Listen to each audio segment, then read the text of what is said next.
Hello guys, तो ले आई हूँ मैं आप लोगों के लिए एक और मोटिवेशनल स्टोरी जो कि है तन्वी द ग्रेट मूवी की। आई होप आप लोगों ने ये मूवी देखी होगी, और अगर नहीं देखी है तो प्लीज़ ज़रूर देखें। और क्यों देखनी है वो मैं आपको बताऊंगी, क्योंकि ये सच में एक बहुत ही ज़्यादा मोटिवेशनल स्टोरी है। ठीक है, तो इस मूवी को देखना बिल्कुल भी ना छोड़ें। तो स्टार्ट होती है ये मूवी, पता है कहाँ से? ये मूवी स्टार्ट होती है एक ऐसी जगह से जहाँ एक आर्मी ऑफिसर अपने मिशन पर निकला हुआ होता है। उसके साथ एक ऑफिसर और होता है ना।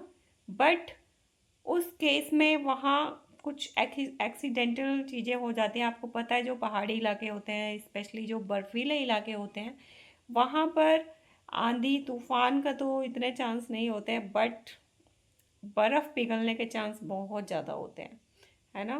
तो वहाँ वही होता है, बर्फ़ पिघलने की वजह से वो पुल टूट जाता है जहाँ से वो जा रहे होते हैं। और उस पुल में उस हादसे की वजह से उसके जो फादर होते हैं, यानी कि तन्वी के फादर, उनकी डेथ हो जाती है ना।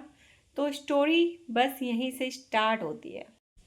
स्टोरी स्टार्ट होती है एक ऐसी जगह से जहाँ उसके पापा की डेथ हो चुकी होती है। ठीक है, जो कि एक आर्मी ऑफिसर थे, जैसा कि मैंने आपको बताया। ठीक है, बट जो उसकी बेटी थी वो एक डिसेबल्ड चाइल्ड थी।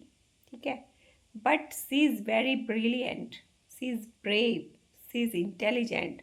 जितना कहा जा सके उतना कम है ना। She is physically not fit, she is mentally very fit. So होता क्या है इस स्टोरी में, स्टार्टिंग से जो उसका ड्रीम होता है उसकी बेटी का, यानी कि तन्वी का, वो होता है एक सिंगर बनने का, है ना। बस उसी ड्रीम को लेकर वो आती है कश्मीर, यानी कि उसके दादू के हाउस पे।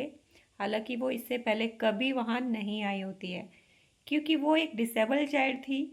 तो इस वजह से उसको किसी ने एक्सेप्ट नहीं किया था उस समय पे, है ना। तो उसकी मॉम उसे उस टाइम पे अलग ही रखती थी। बट अब वो बड़ी हो गई है तो वो इन सब चीज़ों को तो उसे जानना नहीं है ना, और वो बताना भी नहीं चाहती कि क्या हुआ क्या नहीं। तो वो उसे लेकर आई है उसके दादू के घर, ताकि वो सिंगिंग सीख सके। और वहीं उसकी ट्रेनिंग स्टार्ट हो भी जाती है सिंगिंग की। ठीक है, लेकिन कुछ टाइम बाद ही, मतलब कुछ दिनों बाद ही, वो पहुंच जाती है उस रूम में जो कि उसके पापा का रूम था।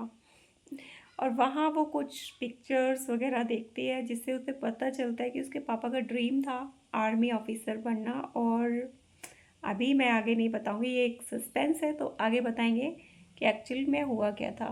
बस तो वहीं से वो डिसाइड कर लेती है कि उसे एक आर्मी ऑफिसर बनना है।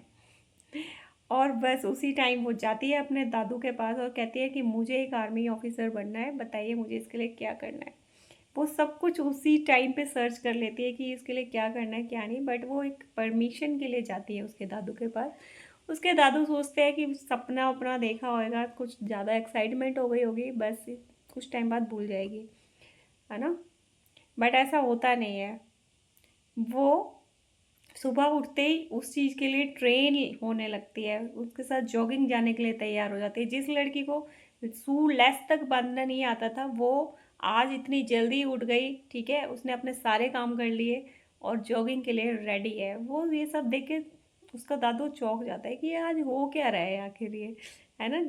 मतलब ये तो कुछ भी ऐसी चीज़ें नहीं करती थी, आज बिल्कुल डिफरेंट है ना। पता है वो ऐसा क्यों करती है? क्योंकि उसकी माँ ने हमेशा उसे सिखाया, she is different but no less, यानी कि वो अलग है लेकिन कम नहीं, है ना। तो बस उसके माइंड में यही चीज़ें बैठी हुई थी कि वो सब कुछ कर सकती है ना। अब उसके दादू उसे समझाना चाहते हैं, बट वो समझना नहीं चाहती थी। जैसा कि बच्चे करते हैं ना, तो सेम वही जिद वाली बात थी कि बस मुझे करना है ना। उसको समझाते हैं, वो नहीं समझती, और फिर गुस्सा होकर वो चली जाती है। और फिर उसका दादू सोचता है कि अभी बच्ची है, थोड़ा ठीक है करने देता हूँ जो भी करना चाहती है, अपने आप ही मना कर देगी कुछ दिनों में, है ना, वो रेडी हो जाता है कि ठीक है तुम्हें अगर एकेडमी ज्वाइन करनी है तो यू कैन इट, है ना, तुम ज्वाइन कर सकती हो। और बस नेक्स्ट डे वो लोग चले जाते हैं एकेडमी में। और बाई को इंसिडेंट होता है क्या है कि जो आर्मी ऑफिसर लास्ट टाइम पर उसके फादर के साथ था जब उनकी डेथ हो गई, है ना, वही आर्मी ऑफिसर ट्रेंड कर रहा था उस एकेडमी में। ठीक है। तो वो उस टाइम तो देखकर नहीं पहचानता, वो मना भी करता है कि नहीं मैं को नहीं सिखाना है। बट जब उसे पता चलता है कि ये वही लड़की है जिसके फादर की डेथ हुई थी, और उसने मुझे अपने बेटी के बारे में बताया था कि she is very intelligent and she is great singer, है ना, तो बस वो चाहता था कि वो उसके लिए कुछ कर सके, तो वो हाँ कर देता है, कहते हैं ठीक है आई विल ट्रेन यू। ठीक है, तो वो खुश हो जाती है और नेक्स्ट डे से उसकी ट्रेनिंग स्टार्ट कर देते हैं। वहीं उसके जो फादर थे वो कहते हैं कि तुम, मुझे पता है कि तुम अपना गिल्ट पूरा करने के लिए मेरी ग्रैंड डॉटर को सिखाना चाहते हो, ट्रेन करना चाहते हो, बट मैं ऐसा नहीं होने दूंगा। ठीक है, वो मतलब होता है इसी लोगों के साथ ऐसी चीज़ें। तो उस टाइम ऐसे ही बोलता है, बट ऐसा नहीं था, वो सच में उस चीज़ के लिए काफ़ी दुखी था।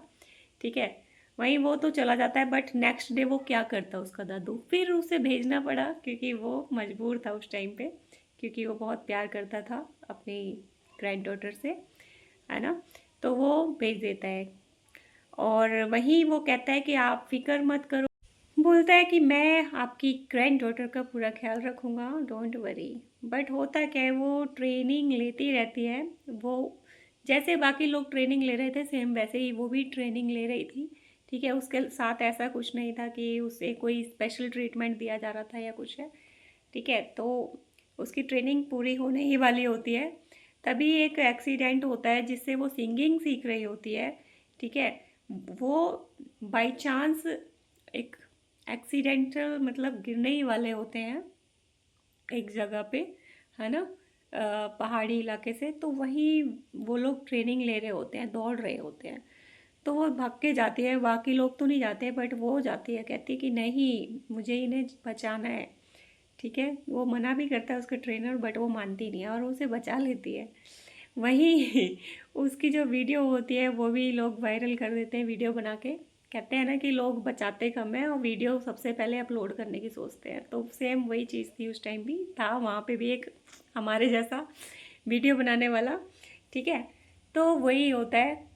अब होता क्या है कि वो मना कर देता है उसका ट्रेनर कि तुम मेरी बातें नहीं मानती हो, इसलिए मैं अब तुम्हें ट्रेन नहीं कर सकता, सॉरी तुम्हें यहाँ से जाना होगा, I can't train you again. तो वो बेचारी चली जाती है, उस टाइम पे बहुत दुख होता है उसे क्योंकि उसका जो ड्रीम था वो अब पूरा नहीं हो रहा था, है ना। अब वो जाती है घर पे, सोचती है उस बारे में कि आखिर ऐसा क्यों हुआ मेरे साथ, तो वो सोचती है कि मैंने अपने हेयर कट नहीं किए थे बाकी लोगों की तरह, मैंने उनकी बात नहीं मानी शायद इसलिए उन्होंने मेरे साथ ऐसा किया। बट ऐसा नहीं था, वो उसकी जान को लेकर, हिफाजत को लेकर वो ऐसा कर रहे थे, क्योंकि उन्हें पता था कि जो लड़की मतलब ऐसा कुछ कर सकती है तो आगे चलकर भी कुछ भी कर सकती है, और वो रिस्क नहीं लेना चाहता था, पहले ही वो उसके फादर को खो चुके थे, है ना, अब उसकी बेटी को नहीं खोना चाहते थे, बस इसलिए वो ऐसा किया था उस टाइम पे। ठीक है, और होता क्या है, वो चली जाती है, फिर वो एसएसबी ज्वाइन करने पहुंच जाती है नेक्स्ट डे ही, है ना, वहाँ पे उसकी सारी ट्रेनिंग्स होती हैं, तो वो सब कुछ क्लियर कर लेती है, रिटर्न फिजिकली सारी चीज़ें क्लियर हो जाती हैं, और लास्ट राउंड बचता है इंटरव्यू का। जब उससे पूछा जाता है कि तुम क्यों आर्मी मैन बनना चाहते हो या आर्मी ऑफिसर क्यों बनना चाहते हो, तो वो कहती है कि मेरे पापा का सपना था कि वो सिंचैन बॉर्डर पर जाकर झंडा फहरा सके और सैल्यूट कर सके, और मैं उनके सपने को पूरा करना चाहती हूँ। सब लोग हैरान हो जाते हैं, फिर वो उसकी फाइल को भी देखते हैं कि क्या है ये, तो उसके दादू को बुलाते हैं कि तुमने ऐसा क्यों होने दिया जब तुम्हें पता है कि ये एक स्पेशल केस है। ठीक है, उसके दादू बोलते हैं क्योंकि उस टाइम पर मैं भूल गया था कि मैं एक आर्मी मैन रह चुका हूँ, मैं एक ग्रैंड फादर की तरह सोच रहा था, है ना। तो वो लोग उसको लेकर, उसके ग्रैंड जो दादू होते हैं, तुरंत उसे लेकर सिंचन बॉर्डर पे पहुंच जाते हैं। अब वो वहां जाकर खुश तो होती है, बट कुछ टाइम बाद उदास भी हो जाती है। कहती है मुझे सिर्फ बॉर्डर तक नहीं आना था, मुझे इससे आगे जाना है, झंडा फहराना है और फिर सैल्यूट करना है। वो सैड हो जाती है। और उसके दादू फिर कहते हैं कि बेटा इससे आगे जाने की परमिशन तो अब मुझे भी नहीं है, क्योंकि मैं एक रिटायर्ड ऑफिसर हूँ। है ना। फिर क्या होता है कि कुछ टाइम बाद कॉल आती है, फिर वो लोग उसे स्पेशल परमिशन दे देते हैं, उसकी हिम्मत, उसके जज्बे को देखकर। और वो और बस फिर वो निकल पड़ती है अपने मिशन के लिए। और वो इतनी सारी कठिनाइयों को सहन करने के बावजूद उस जगह पहुंचती है, उस टॉप पर झंडा फहराती है, सल्यूट करती है। और सब लोग हैरान हो जाते हैं कि एक ऐसी लड़की जो अपने शू लेसिस तक नहीं बांधना चाहती थी, ठीक है, उसने आज माइनर टेम्परेचर में इतने ऊंचे ऊंचे पहाड़ों को चढ़कर झंडा फहरा दिया, है ना। तो सभी लोग हैरान थे। लेकिन इस चीज़ में आपको एक सीख मिलती है, पता है क्या?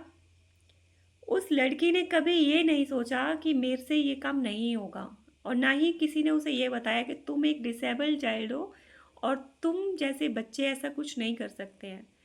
तो मोटिवेशनल वाली लाइन ये है कि कोई भी इंसान हो, है ना, कोई भी इंसान हो, अगर उसके पीछे कोई ऐसा इंसान नहीं है ना जो उसे बताए कि नहीं तुम ये नहीं कर सकते हो, है ना, तो वो उस काम को कर जाता है। और अगर वहीं कोई रोकने वाला इंसान है कि नहीं तुमसे ये चीज़ नहीं होगी, मत करो इस चीज़ को, तो क्या होगा? हर्ट होगा। और दूसरी चीज़, हम उस काम को करेंगे ही नहीं, है ना। और उसके साथ यही था, उसे किसी ने नहीं बोला कि तुमसे ये चीज़ नहीं होगी, है ना। हालांकि उसे रोका गया था, बट ये कभी नहीं बोला कि नहीं करना ही नहीं है तुम्हें, ये तुम नहीं कर सकती हो, ऐसा किसी ने नहीं बोला। बस हमें भी जो भी काम कर रहे हैं दिल से जान जी जान लगा दो, ठीक है, ताकि आप लोग भी अपने प्रोफेशन में, अपने बिजनेस में, अपने घर में जो भी चीज़ है, एजुकेशन में, है ना, आगे निकल सको। तो यही था आज की मोटिवेशनल स्टोरी। मिलते हैं नेक्स्ट वीडियो में। आई होप आप लोगों को मेरी स्टोरी अच्छी लगी होगी। और जिसने ये मूवी नहीं देखी प्लीज़ देख